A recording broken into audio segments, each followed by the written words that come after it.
സാറേ, ഉത്തർപ്രദേശിലെ യോഗി ആദിത്യനാഥിന്റെ കാര്യം പരിങ്ങലിലാണ് എന്ന റിപ്പോർട്ടാണ് പല മാധ്യമങ്ങളും ഇപ്പോൾ പുറത്തു വിട്ടുകൊണ്ടിരിക്കുന്നത്. അതിന് പല കാരണങ്ങളുണ്ട്. കാരണം ഉത്തർപ്രദേശിലെ യോഗി ആദിത്യനാഥിനെതിരെ പടയൊരുക്കം എന്നുള്ള വാർത്തകൾ പുറത്തു വരാൻ കാരണം ഈ 80 സീറ്റിൽ 33 സീറ്റ് മാത്രമാണ് ഉത്തർപ്രദേശിൽ ഇത്തവണ ലോക്സഭയിൽ കിട്ടിയിരിക്കുന്നത്.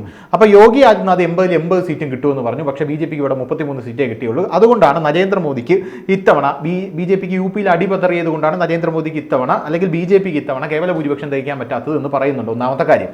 അപ്പോൾ ഇത് യോഗി ആദിത്യനാഥിന് നേരെ വലിയ രീതിയിലൊരു ആയുധമാക്കി എടുത്തുകൊണ്ട് അവിടെയുള്ള ഉപമുഖ്യമന്ത്രിയായിട്ടുള്ള കേശവ് പ്രസാദ് മൗര്യയും പിന്നെ നമ്മുടെ BJPയുടെ സംസ്ഥാന പ്രസിഡന്റ് UPയിലെ സംസ്ഥാന പ്രസിഡന്റായിട്ടുള്ള ഭൂപേന്ദ്ര സിംഗ് യാദവ് ഒക്കെ നദ്ദയുടെ മുമ്പിൽ പോയി പരാതി പറഞ്ഞിട്ടുണ്ട്. അതായത് യോഗി ആദിത്യനാഥിൽ ചില പ്രശ്നങ്ങളുണ്ട്.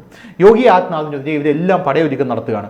അതിൽ 5 കാര്യങ്ങൾ ഞാൻ പറഞ്ഞു. അതിൽ ഒന്നാമത്തെ കാര്യം എന്ന് പറഞ്ഞാൽ ഞാൻ ആദ്യം പറഞ്ഞ ഈ 80 സീറ്റ് എന്ന് പറഞ്ഞിട്ട് 33 സീറ്റ് മാത്രമേ കിട്ടിയുള്ളൂ. അതിൻ്റെ പ്രധാനപ്പെട്ട കാര്യം യോഗി ആദിത്യനാഥ് പ്രവർത്തിക്കാത്തത് കൊണ്ടാണ്. കാരണം ഒരു ഈഗോ ക്ലാഷ് അവിടെ വർക്കൗട്ട് ആയിട്ടുണ്ട് യോഗിയും മോദിയും തമ്മിൽ എന്നാണ് പല കോൺസ്പിറസി തിയറീസ് നിലനിൽക്കുന്നത്. കാരണം യോഗി ആദിത്യനാഥിന്റെ കാൻഡിഡേറ്റ്സിനെ നിർത്താതെ മോദിയുടെ കാൻഡിഡേറ്റ്സിനെ നിർത്തിയത് കൊണ്ടാണ് അവരവിടെ തോറ്റുപോയത് എന്ന് പറയുന്നു. ഒന്നാമത്തെ കാര്യം. രണ്ടാമത്തെ കാര്യം യോഗിയുടെ ശൈലി എന്ന് പറഞ്ഞാൽ പാർട്ടി പ്രവർത്തകർക്കൊന്നും യോഗി യാതൊരുവിധ വിലയും കൊടുക്കുന്നില്ല എന്ന് അവർ പറയുന്നുണ്ട്. മൂന്നാമത്തെ കാര്യം എന്ന് പറയുന്നത് യോഗി ആദിത്യനാഥ് RSSുമായിട്ട് അതിഭീകരമായിട്ട് അടുക്കുന്നു എന്ന് നമ്മൾ പറയുന്നുണ്ട്. കാരണം നരേന്ദ്രമോദി പ്രധാനമന്ത്രിയായി കഴിഞ്ഞ ശേഷം യോഗി ആദിത്യനാഥ് ആയിരിക്കും പ്രധാനമന്ത്രി എന്ന് നമ്മളിപ്പോൾ കേൾക്കുകയാണ്.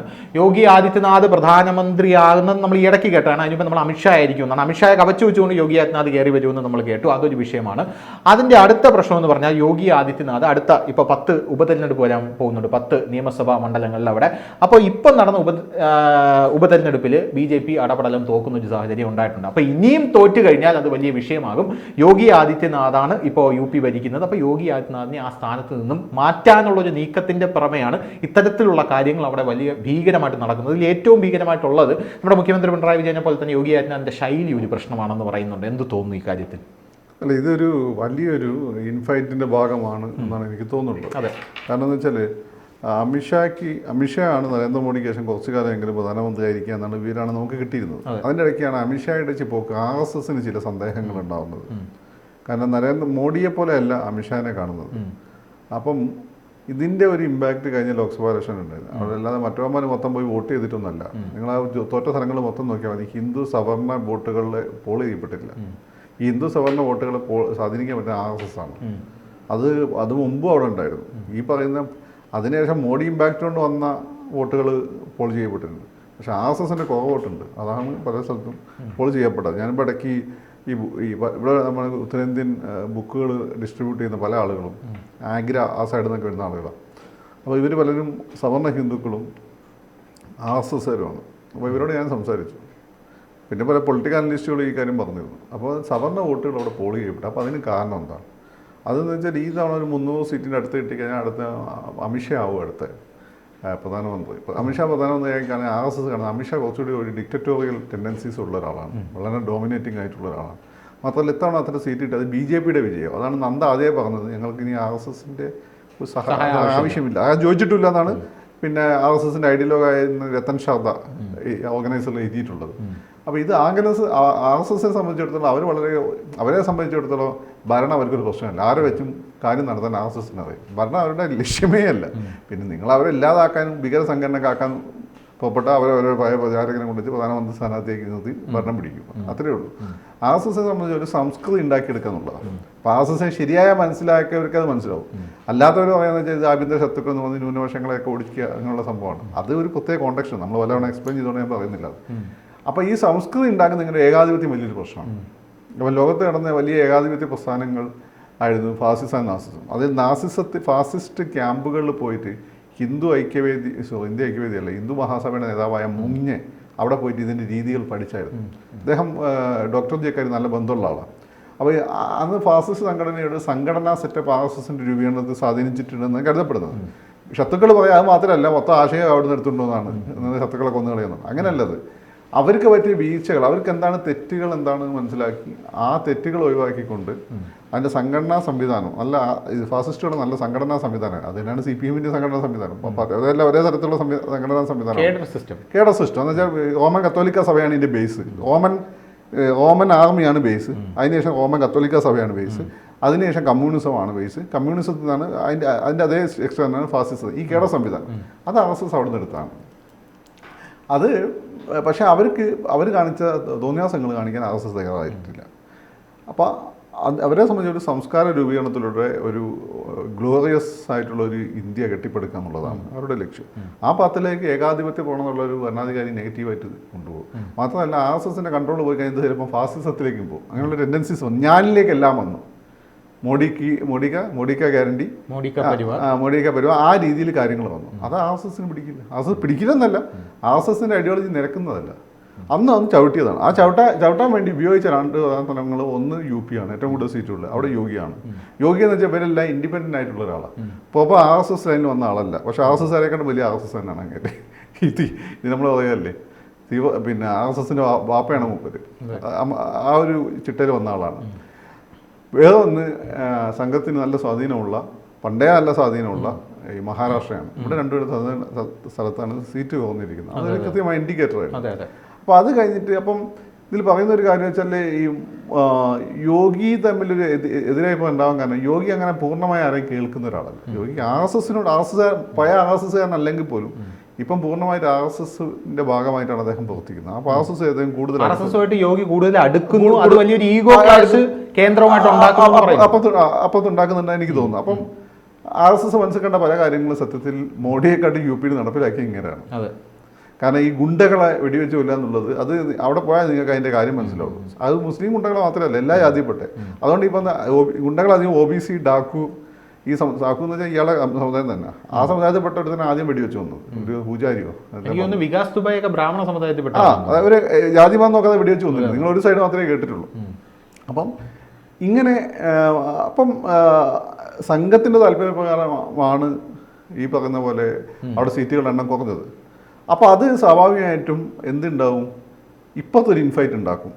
എങ്ങനെയാണ് ഇയാളെ ഒന്ന് ഇമേജ് കുറയ്ക്കണമെന്നുള്ളത്. അതാണ് തോന്നുന്നു ഇപ്പം ബൈ ഇലക്ഷൻ ഉണ്ടായത്.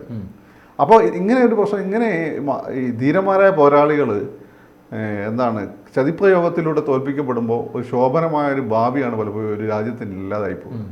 ഇപ്പോൾ യോഗി എന്ന് വെച്ചാൽ ഇപ്പോൾ നിങ്ങൾ പല ആളുകളും ചോദിച്ചു അടുത്ത പ്രധാനമന്ത്രി ആരെന്ന് വെച്ചാൽ ചില അമിത്ഷാ പറയും, അമിത്ഷാ കഴിഞ്ഞ് ഇമ്മീഡിയറ്റ്ലി യോഗി എന്ന് പറയും. ചില ആളുകൾ നേരെ യോഗി എന്ന് പറയും. യോഗി ഈ നാടിന് ആവശ്യമായിട്ടുള്ളൊരു പ്രധാനമന്ത്രിയാണ്.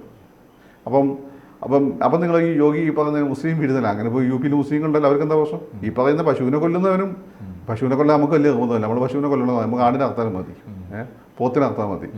ഈ പറഞ്ഞ വേറെന്താ പിന്നെ ഈ പറയുന്ന തീവ്രവാദികളെ ഗുണ്ടകളെ വെടിവെച്ച് ചൊല്ലുന്നത് മുസ്ലിംസിനെ മാത്രമല്ലല്ലോ. പിന്നെ മുസ്ലിംസ് വിചാരിച്ചിട്ട് ഏതായാലും ഗുണ്ടകളെ നമ്മൾ തലോലിക്കേണ്ട ആവശ്യമുണ്ട്, അതില്ലല്ലോ. അപ്പം യോഗി ഈ രാജ്യത്തിന് ആവശ്യമായിട്ടുള്ളൊരു പ്രധാനമന്ത്രി ആവേണ്ട ഒരാളാണ്. അദ്ദേഹത്തെ ഇപ്പം പിന്നിന്ന് കുത്താനുള്ള ശ്രമമാണ് നടക്കുന്നത്. പക്ഷേ ഇത് RSS കൈയും കെട്ടി നോക്കിക്കൊന്നും എനിക്കറിയില്ല. ഇവർക്ക് ഫൈനലി ഒരു തീരുമാനം എടുക്കുമ്പോൾ RSS ഇഷ്ടപ്പെടാത്ത തീരുമാനം എടുക്കില്ലല്ലോ. അങ്ങനെയാണെങ്കിൽ ഇതിനൊരു കോർ വോട്ടുണ്ട്, ഒരു 30% അല്ല 25% വോട്ടുണ്ട്. അത് RSS വോട്ടാണ്. അതില്ലെങ്കിൽ പറഞ്ഞ പക്ഷേ യോഗി ആദിത്യനാഥിന് ഉത്തർപ്രദേശിന് നല്ല സ്വാധീനം ഉണ്ടെന്നുള്ളത് വേറൊരു കാര്യമാണ്. ഈ യോഗിയെ മാറ്റി നിർത്തി BJPക്ക് ഇനി ഉത്തർപ്രദേശിൽ പോകാൻ സാധിക്കുമെന്നുള്ളത് എൻ്റെ ഒരു ചോദ്യമാണ്. ഇനി അത് ഞാൻ ചോദിക്കാനുള്ള ഒരു കാര്യം എന്ന് പറയുന്നത്, ഉത്തർപ്രദേശിൽ ചരിത്രത്തിൽ ആദ്യമായിട്ട് എനിക്ക് തോന്നുന്നു അങ്ങനെയാണെന്ന് തോന്നുന്നു 5 വർഷം തികയ്ക്കുന്ന ഒരു വന്നിട്ടുണ്ട് BJP സർക്കാരാണ്. രണ്ടാമത് എല്ലാവരെയും ഞെട്ടിച്ചുകൊണ്ട് രണ്ടാമത് അധികാരത്തിൽ വന്നു. അപ്പോൾ ഈ യോഗി ആദിത്യനാഥിനെ മാറ്റി നിർത്തിക്കൊണ്ട് ഇനി BJPക്ക് മുന്നോട്ട് പോകാൻ സാധിക്കും. യോഗി ആദിത്യനാഥ് നമുക്ക് മുഖ്യമന്ത്രിയായിട്ട് വേണ്ട എന്ന് പറഞ്ഞ് മാറ്റിയിട്ട് ഇപ്പോൾ കേശവ പ്രസാദ് മൗര്യ പറയുകയാണ് ഞാൻ മുഖ്യമന്ത്രി, അല്ലെങ്കിൽ വേറെ ആരെങ്കിലും മുഖ്യമന്ത്രി ആയിക്കോളാം എന്ന് പറഞ്ഞ് മുന്നോട്ട് പോകാൻ സാധിക്കും. ഇവർക്കൊക്കെ എത്ര ബേസ് ഉണ്ട്, വോട്ട് ബേസ്, ഇവരുടെ പേരിൽ എത്ര വോട്ട് ചേഞ്ച് ചെയ്യിപ്പിക്കാൻ പറ്റും? ഇപ്പോൾ മോഡിയുടെ പേരിൽ ഇന്ത്യയിൽ എല്ലായിടത്തും നമുക്ക് ഏതാണ്ട് ഒരു 10-15% വരെ വോട്ട് ചേഞ്ച് ചെയ്യിപ്പിക്കാൻ പറ്റും.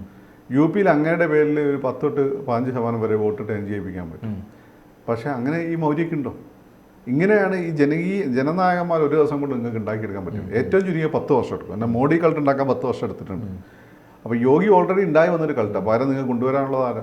ഇനി യോഗീനെ പോലെ ഒരാളെ മാറ്റി നിർത്തി കഴിഞ്ഞാൽ RSS കൊടുക്കുന്ന സന്ദേശം വളരെ തെറ്റായ സന്ദേശമായിപ്പോകും. പിന്നെ ആളുകൾ വേറെ ലൈൻ പിടിക്കും. ബിസിനസ് ഫ്രണ്ട്ലി ആയിട്ടുള്ള ഒരു ആറ്റിറ്റ്യൂഡിലേക്ക് പ്രധാനമന്ത്രി മോഹികളൊക്കെ പോകും. അത് പൊതുവേ രാജ്യത്തിന് ഗുണകരമായിരിക്കില്ല, RSSന് ഗുണകരമായിരിക്കില്ല. അപ്പോൾ ഇത് എനിക്ക് തോന്നുന്നു RSS ഇടപെട്ട് കൺട്രോൾ ചെയ്യുമെന്ന് എനിക്ക് തോന്നുന്നു. ഇല്ലെങ്കിൽ അത് വളരെ ഡിസാസ്ട്രസ് ആയി പോകും. മറ്റൊരു സംഘടന പോലെ RSSുമായി മാറുന്നൊരവസ്ഥ. വേറൊരു കോൺസ്പിറസി തിയറി നിലനിൽക്കുന്നത് എന്താണെന്നറിയോ? അതായത് യോഗി മോദി ഒരു ഫൈറ്റാണ് ഇപ്പോൾ നടക്കുന്നത്. കാരണം നമുക്ക് നരേന്ദ്രമോദി വന്നറിയാം, നരേന്ദ്രമോദി കൃത്യമായിട്ടുള്ള പ്ലാനിങ്ങോടുകൂടി പക്കാ പൊളിറ്റീഷ്യനായിട്ടാണ് ഗുജറാത്ത് മുഖ്യമന്ത്രിയായിട്ട് കയറുന്നത്. അതിനുശേഷം ഗുജറാത്ത് കലാപം ഉണ്ടായി. ഗുജറാത്ത് കലാപം ഉണ്ടായതിനു ശേഷവും നരേന്ദ്രമോദി വീണ്ടും അവിടെ, നരേന്ദ്രമോദിയെ വേണമെങ്കിൽ ഈസി ആയിട്ട് പ്ലക്ക് ഔട്ട് ചെയ്ത് മാറ്റാമായിരുന്നു. പക്ഷേ എന്നിട്ട് പോലും നരേന്ദ്രമോദി രാഷ്ട്രീയം കളിച്ചാണ് അവിടെ വന്നത്. അപ്പം അത് സമാനമായ രീതിയിലാണ് മോദിയോടും അമിത്ഷായോടും പോരാടി അവർ പോലും അറിയാതെ യോഗി ആദിത്യനാഥ് ഉത്തർപ്രദേശിന്റെ മുഖ്യമന്ത്രി ആയതെന്ന് പറയപ്പെടുന്നുണ്ട്. അവസാനം അവർക്ക് പറയേണ്ടി വന്നു, എങ്കിൽ പിന്നെ യോഗി ആയിക്കോട്ടെ. അത്രയ്ക്ക് സ്വാധീനം യോഗി ആദിത്യനാഥ് ഉത്തർപ്രദേശിലുണ്ട് എന്നുള്ളതാണ് ഞാൻ പറഞ്ഞു വരുന്നത്. അടുത്തൊരു സംഭവം എന്ന് പറഞ്ഞാൽ ഈ സ്വാധീനം യോഗി ആദിത്യനാഥിനുള്ളത് പലപ്പോഴും കേന്ദ്ര നേതൃത്വത്തിന് അതൃപ്തി ഉണ്ടാക്കുന്നു എന്നുള്ളത് അടുത്തൊരു കാര്യമാണ്. അതാണ് ഞാൻ പറഞ്ഞത്, ഈ മോദിയുടെ ആൾക്കാരെ അവിടെ നിർത്തിയത്, അതായത് മോദിയുടെ കാൻഡിഡേറ്റ്സിനെയാണ് ഇത്തവണ അവിടെ നിർത്തിയത്. അത് എന്താ തോറ്റുപോയി അവർ, യോഗിയുടെ കാൻഡിഡേറ്റ്സിനെ നിർത്തിയില്ല എന്ന് പറയുന്നു. അത് വലിയ സംഭവം. ഇപ്പോൾ വരുന്ന വാർത്ത എന്ന് പറഞ്ഞാൽ BJP മുഖ്യമന്ത്രിയുടെ യോഗം 27-ാം തീയതി നടക്കുന്നുണ്ട്. എല്ലാ മുഖ്യമന്ത്രിമാരുടെ യോഗം വിളിച്ചിട്ടുണ്ട്. വളരെ വിജിലൻ്റ് ആയിട്ട് നമ്മൾ ഈ കാര്യത്തിൽ എന്ന് പറഞ്ഞാൽ ഉണ്ടായ തോൽവിയെല്ലാം വിലയിരുത്തണം, അങ്ങനെയുള്ള സംഭവം BJP ഭരിക്കുന്ന നദ്ദ അടക്കം വരുന്നുണ്ടെന്നാണ് കേൾക്കുന്നത്. ഇതിനകത്ത് ഇനി എന്തെങ്കിലും ഒരു നിലപാട് അല്ലെങ്കിൽ ഒരു തീരുമാനം ഇതിനെക്കുറിച്ച് ഉണ്ടാവുമോ? യോഗി ആദിത്യനാഥിനെ കുറിച്ച് യോഗി ഇനി വേണ്ടെന്ന് അങ്ങനെയുള്ള തീരുമാനം ഉണ്ടാവുമോ? അതിനകത്തുണ്ടാവില്ല. അത് BJP എക്സിക്യൂട്ടീവ് അല്ല തീരുമാനിക്കുക. അങ്ങനെ എളുപ്പമായി എടുത്തു മാറ്റാൻ പറ്റിയ ആളല്ല.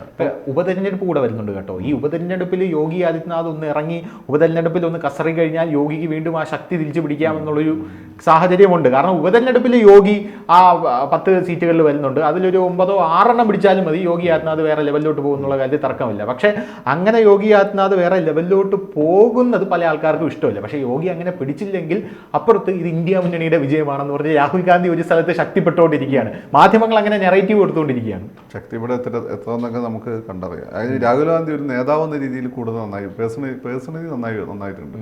പക്ഷേ അദ്ദേഹത്തിൻ്റെ അതൊരു പൊളിറ്റിക്കൽ വോട്ടായി എത്രത്തോളം മാറ്റാൻ പറ്റുമെന്ന് എനിക്ക് സംശയമുണ്ട്. പിന്നെ ഇത്തവണത്തെ തവണ കിട്ടിയത് രാജീവ് ചന്ദ്രശേഖർ വരെ തോറ്റത് അറിയാലോ. പല സ്ഥലത്തും പ്രധാനപ്പെട്ട ആളുകളൊന്നും വോട്ട് ചെയ്യാൻ പോയിട്ടില്ല. പറയിപ്പിക്കണം. അതിന് കാരണം വെച്ചാൽ ഈ കോൺഗ്രസ് പോലെ BJP ആയി പോരുന്നുണ്ട്. RSSന്റെ മുൻകരുതലാണ്. പെട്ടെന്ന് ഒരാൾ വന്ന്, രാജീവ് ഓൾറെഡി അങ്ങനെ ഉണ്ടെങ്കിൽ പോലും രാജീവിടെ കുമ്മനം ഉള്ളതുകൊണ്ട് രാജീവ് വന്നത് പലർക്കും ഇഷ്ടപ്പെട്ടിരുന്നില്ല. എനിക്ക് രാജീവ് പിന്നെ ഞാനൊരു എന്താ പറയുക, ടെക്നോക്രാറ്റുകളെ ബഹുമാനിക്കുന്ന ഒരാൾ. രാജീവ് ജയിക്കണം ഞാൻ ആഗ്രഹിച്ചു, പക്ഷെ പലരും ആഗ്രഹിച്ചിട്ടില്ല. അതിന് അവർ കാരണം എന്ന് വെച്ചാൽ അത് ഒരു നൂലിക്കെട്ടി ഇറക്കിയ സ്ഥാനാർത്ഥി പോലെ അവർക്ക് ഫീൽ ചെയ്തു. ഇതന്നെ UP സംഭവിച്ചത്. ഇപ്പോൾ കോൺഗ്രസും ഇവരും തമ്മിൽ BJP ഒരു വ്യത്യാസമില്ലാത്ത അവസ്ഥ വന്നു. അവിടെ നിന്ന് വന്ന സകല കൊള്ളക്കാരനും അഴിമതിക്കാരനും ഇവിടെ വന്നു പുണ്യാഹം തളിച്ചു കഴിഞ്ഞാൽ സ്ഥാനാർത്ഥി. പിന്നെ കുറേ കഴിയുമ്പോൾ BJP കോൺഗ്രസ് സംസ്കാരത്തിലേക്ക് പോകും. കോൺഗ്രസിന് ഈ സംസ്കാരം ഇല്ലായിരുന്നു. അവർക്ക് എവിടെ നിന്നിട്ട് ബ്രിട്ടീഷുകാരെ കയ്യിൽ നിന്ന് കിട്ടിയ എല്ലാം വളരുമ്പോൾ ദുഷിച്ചു തുടങ്ങും. ആ ദുഷിക്കുന്ന പ്രവണത. അപ്പോൾ ആ ദുഷിക്കുന്ന പ്രവണതയ്ക്കെതിരെ RSS നടത്തിയ ക്ലിനിക്കൽ ഓപ്പറേഷനാണിത്.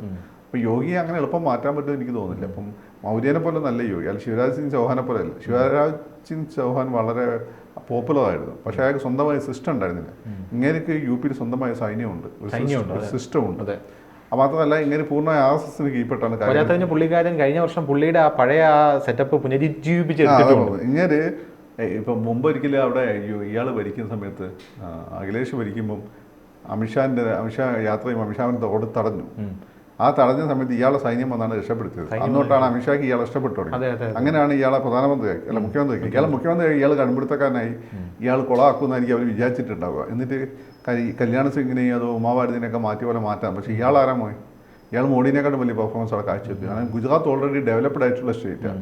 UP ബിമരു സ്റ്റേറ്റാണ്, ഇന്ത്യയിൽ ഏറ്റവും പിന്നോക്കം നിൽക്കുന്നത്. ആ സ്റ്റേറ്റിനെ മുന്നോട്ട് കൊണ്ടുവരാൻ അത്ര എളുപ്പമല്ല. അതാണ് അയാൾ അവിടെ ചെയ്തുകൊണ്ടിരിക്കുന്നത്. അപ്പം യോഗിനെ മാറ്റുന്നൊരവസ്ഥ വന്നു കഴിഞ്ഞാൽ യോഗിക്ക് നഷ്ടമൊന്നും വരില്ല, പക്ഷെ അത് രാജ്യത്തിന് നഷ്ടമായിരിക്കും.